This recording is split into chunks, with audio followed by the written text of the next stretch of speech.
Bem, muito obrigado, primeiro, pelo convite para fazer aqui a apresentação. Eu vou fazer uma apresentação muito rápida dos fundos comunitários existentes em Portugal.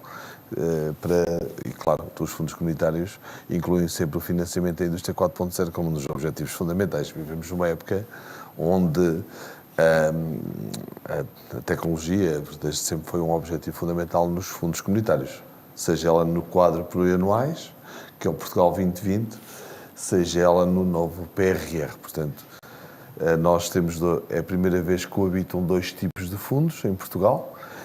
Coabita o quadro plurianual Portugal 2020 com o novo programa, o PRR, o Plano de Recuperação e Resiliência. Portanto, essa coabitação gera aqui algumas complexidades e algumas confusões de potencial subsidiação das mesmas despesas, mas que os objetivos estratégicos são diferentes. Nós temos, portanto, o Portugal 2020 como quadro plurianual, o Portugal que vai continuar com o Portugal 2030, e temos o Plano de Recuperação e Resiliência. Toda a gente já farta de ouvir falar do Plano de Recuperação e Resiliência, toda a gente já conhece ao longo dos fundos Portugal 2020 e proximamente o próximo quadro comunitário, Portugal 2030. Eu vou fazer uma apresentação muito rápida deles todos e depois as principais diferenças e objetivos estratégicos. Como nós sabemos, o Plano de Recuperação e Resiliência tem três grandes eixos estratégicos, três grandes objetivos estratégicos: a resiliência, a transição climática e a transição digital.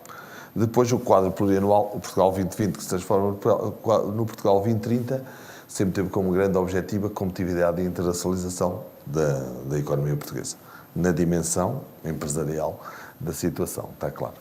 Portanto, é estes dois programas que coabitarão ao mesmo tempo. Portanto, os objetivos estratégicos são são bastante diferentes. No PRR, Resiliência, Transição Climática e Transição Digital.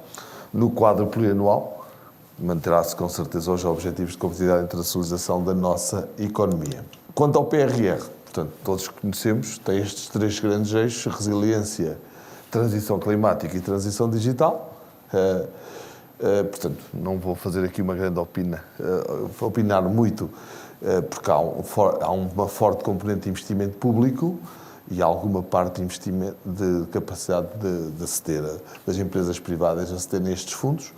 Portanto, na resiliência temos aqueles 9 eixos, para o Serviço Nacional da Saúde, habitação, na transição climática temos aqueles grandes eixos também. Na transição digital temos os que estão ali também identificados. Eu vou fazer uma apresentação de seguida dos eixos que respeitam à atividade económica empresarial. Portanto, na resiliência, como está ali e bem, estamos a falar no objetivo da resiliência, até o aumento da capacidade de reação face a crises e de superação face aos desafios atuais e futuros. Ou seja, neste sentido, temos aqueles eixos todos, o eixo C1 ao C9, e com impacto nas empresas temos a capitalização, a inovação empresarial e as florestas. Passo muito rápido à frente para vermos. Então, dentro destes eixos, o C5 e o C9, temos estes eixos com impacto empresarial. Portanto, temos agendas mobilizadoras para a inovação empresarial, agendas ou alianças verdes para a inovação empresarial. Depois temos o eixo da investigação estruturada no agronegócio e temos ainda os dinheiros do financiamento bancário, do Banco de Fomento. Ou seja, que é a última linha, que tem 1,5 mil milhões de empréstimos. Estes são os objetivos. Eu queria passar mais aqui à frente das agendas. As agendas mobilizadoras, como vocês sabem, também já foram submetidas as candidaturas até setembro. Também já sabemos os resultados. Portanto, penso que foram aprovados 46 projetos, 46 ou 44, totalizando cerca... 64, totalizando cerca de 8,9 mil milhões de euros de despesa, uma coisa do género, e, portanto, que se espera agora que esses projetos se transformem em candidaturas individuais nesta fase. O que seja que foi aprovado foi um envelope financeiro, digamos assim, uma estratégia que agora é sujeita a candidaturas individuais e que depois, dentro daquele pacote máximo, pelo que eu percebo, haverá a possibilidade de cada uma dessas agendas ter o valor totalmente aprovado ou não, não é? Portanto, de despesa. Não sei se podem depois... Há aqui muita indefinição nesta situação, segundo nos é dado a conhecer, em princípio virão candidaturas até ao final de dezembro ou janeiro, não sei. Temos aqui pessoas que podem saber melhor isso do que eu. É o que nos tem feito passar. Portanto, as agendas mobilizadoras são o grande bolo da questão dos investimentos com impacto empresarial no âmbito do PRR. Este aqui é um slide onde apresentamos os dados do primeiro concurso das agendas mobilizadoras. Entraram 144 consórcios, envolvidas 1.780 entidades. O investimento total foi de proposto cerca de 14,8 mil milhões. Ali está a divisão pelas áreas. Temos na energia uma grande componente, depois seguida das tecnologias da produção, depois das tecnologias da informação e comunicação e por aí fora. Portanto, estas candidaturas totalizaram 14,8 mil milhões. Já sabemos agora que foram aprovadas das 144, foram aprovadas as estratégias de 64, com um apoio.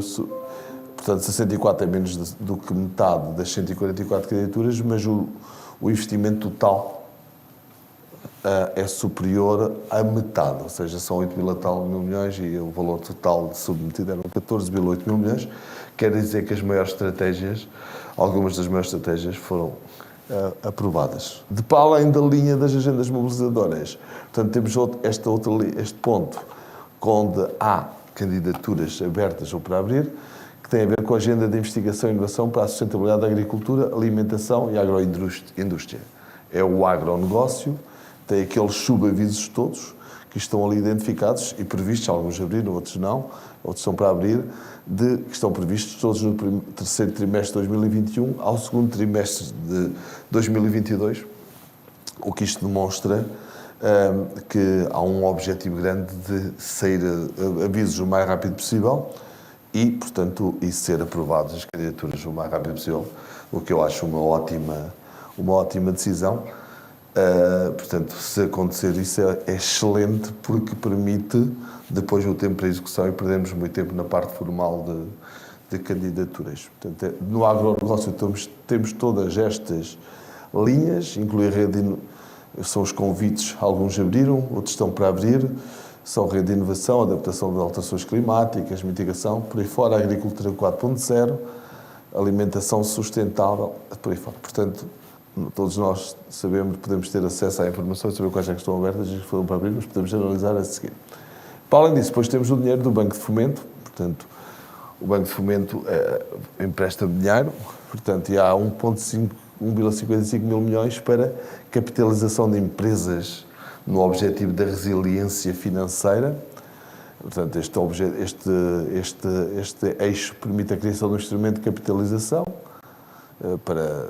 tendo em conta uma estimativa que as empresas têm capitais próprios baixos ou negativos, e que demonstra uma estrutura de capitais que é classicamente em Portugal deficitária, portanto, ou seja, nós temos empresas com uma estrutura de capitais que demonstra uma dependência forte de capitais externos e, portanto, é um fator complexo para a sua sustentabilidade, no acesso ao crédito e nas suas estratégias de desenvolvimento. Pois aqui parece-me também uma linha adequada à generalidade das empresas terem acesso a meios que permitem a recapitalização. Tem depois também as textas florestas, onde está a que tem acesso às entidades empresariais, são as faixas de gestão de combustível, a rede primária, e passamos para a transição climática. Na transição climática, os objetivos, como nós somos, são todos associados à transição para uma economia verde. Portanto, os objetivos são a transição climática em áreas como o mar, a mobilidade sustentável, a descarbonização da indústria, a bioeconomia, a eficiência energética em edifícios e as energias renováveis, que levam àqueles eixos todos que ali estão, portanto, o do mar, a descarbonização da indústria, a bioeconomia sustentável e a hidrogênio renováveis. São eixos onde as empresas se podem candidatar. No mar temos estas duas linhas, portanto, a linha do o Basul, o Basul de infraestruturas para a economia azul e a transição verde e digital e segurança nas pescas. Tem cerca de 100 milhões estas duas linhas. Depois há da descarbonização da indústria, portanto, são medidas na indústria que têm de fazer projetos que levem a utilizar energias mais verdes, portanto, na indústria. Esta componente visa a descarbonização do setor industrial e empresarial, portanto, utilizando energias mais verdes. Portanto, temos estes grandes objetivos: processos e tecnologias de baixo carbono na indústria, a adoção de medidas de eficiência energética na indústria, incorporação de energia de fonte renovável e armazenamento de energia e o apoio à capacitação da empresa e elaboração de instrumentos de informação e de apoio. Essencialmente, as três primeiras medidas são medidas que uma empresa pode fazer. Portanto, utilizar processos de baixo carbono na indústria, portanto, eficiência energética e fontes renováveis, energias com fonte renovável. Para além disso, portanto, temos depois a bioeconomia sustentável, a produção de alto valor acrescentado a partir de recursos biológicos. Depois chegamos às medidas, ao terceiro eixo, que é a transição digital. A transição digital, essencialmente a transição digital, temos o que estamos aqui a falar, as empresas 4.0 e os investimentos todos de indústria 4.0 que se podem fazer. Estamos divididos em três eixos: capacitação digital das empresas, transição digital das empresas e catalisação da transição digital das empresas. Portanto, é o tema deste fórum, são as linhas existentes no PRR para as empresas. Agora, falamos um bocadinho também no novo quadro plurianual, Portugal 2030. Passando porque eu sei que temos com pouco tempo, o que eu queria era essencialmente falar neste último slide, que é o Portugal 2020 e o Portugal 2030. O Portugal 2030 será uma continuidade do Portugal 2020, ou seja, os fundos previstos serão sensivelmente os mesmos e os sistemas de incentivos previstos para as empresas serão já uma lógica de continuidade, ou seja, teremos à mesma os sistemas de incentivos previstos já existentes neste quadro comunitário, que é o sistema de incentivos à inovação produtiva, é o sistema de incentivos à internacionalização, é o sistema de incentivos à qualificação, o sistema de incentivos à IDT e os pequenos investimentos. Inovação produtiva, dando-me uma muito rápida análise do que é, o que é que se pode colocar em inovação produtiva, é quando se quer adquirir máquinas e equipamentos, quando se quer fazer uma nova unidade industrial, quando quer fazer uma nova linha, portanto, investimento produtivo. A palavra inovação produtiva quer dizer que tem que ser investimento produtivo diferenciador e inovador relativamente ao status quo existente no setor ou na região, se for uma PME, ou no país, se for uma grande empresa. Vamos a falar, todas as empresas industriais ou de produção de bens ou serviços transacionáveis serão empresas que se podem candidatar a um projeto de inovação produtiva. O sistema de incentivos à internacionalização de PMEs. A inovação produtiva tem sempre uma componente a furto perdido e uma componente reembolsável. No quadro atual, no estado atual do quadro atual, é 50% da taxa de comparticipação é não reembolsável e 50% é reembolsável. O sistema de incentivos à internacionalização de PMEs. Eu costumo dizer que o sistema de incentivos à internacionalização de PMEs não é a internacionalização, é a exportação. É o sistema de incentivos à exportação. Porquê? Porque as despesas que são elegíveis são despesas que permitem as empresas exportarem os seus produtos e não a sua presença ativa noutros mercados. Não sei o que é que isto quer dizer. Portanto, não é elegível um custo de colocar uma sede ou uma delegação noutro país. Entende-se porquê? Porque é que não é elegível, mas não é um apoio à internacionalização completa, porque a internacionalização inclui a exportação e inclui a participação efetiva noutros mercados, e a internacionalização de PMEs não inclui essas despesas, ou seja, o que é que inclui?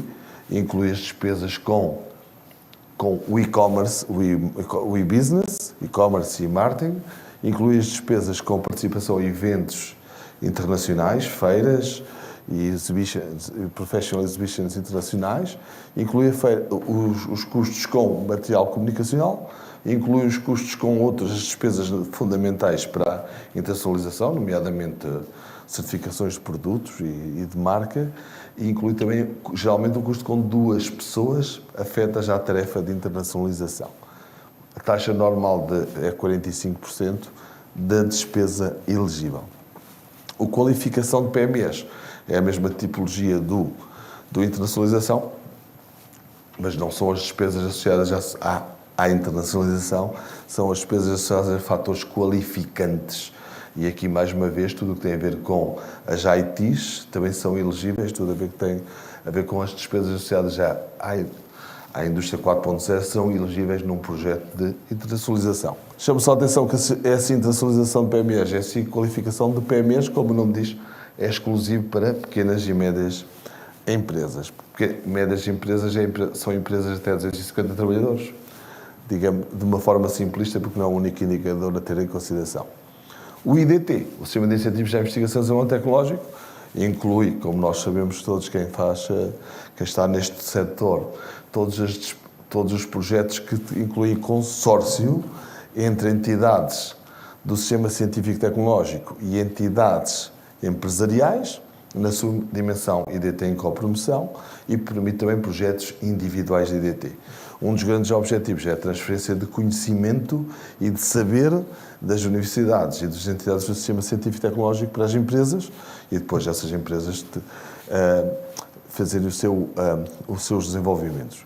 Depois há as linhas de pequenos investimentos, são uma série de linhas que vão evoluindo ao longo dos anos, já tiveram vários nomes em Portugal, foi o GSI2GES, atualmente é os PAPNs, Programas de Apoio à Produção Nacional, que devem apoiar o quê? O tipologia de investimentos que não são elegíveis nas outras áreas, das outras áreas são elegíveis projetos de empresas que trabalham na produção de bens e serviços transacionáveis. Os pequenos investimentos são projetos de base local, que influenciam a economia local e não têm a obrigação de ser empresas que produzem bens transacionáveis. E, portanto, são estes os fundos que existiam no Portugal 2020, será mais ou menos isto que estima que acontecerá no Portugal 2030, claro, com objetivos enquadrados no PRR também. Portanto, aqueles objetivos de transição digital, para a transição climática, todos esses objetivos tornam-se relevantes, como nós sabemos também no Portugal 2030, mas espero bem que se pense em continuar a apoiar a industrialização e a atividade económica produtiva. Que só para terminar, já me estão a pedir para terminar há muito tempo, só para terminar só uma questão. Nós esquecemos, no meio, é a única crítica que eu tenho, que o dinheiro do PRR seria para a reindustrialização da Europa. A meio do processo, nós esquecemos desse fator que era relevantíssimo, que o que interessa na economia europeia era novamente a sua reindustrialização. Desculpem, tentei ser célere porque era uma apresentação grande, mas, portanto, já está. Obrigado.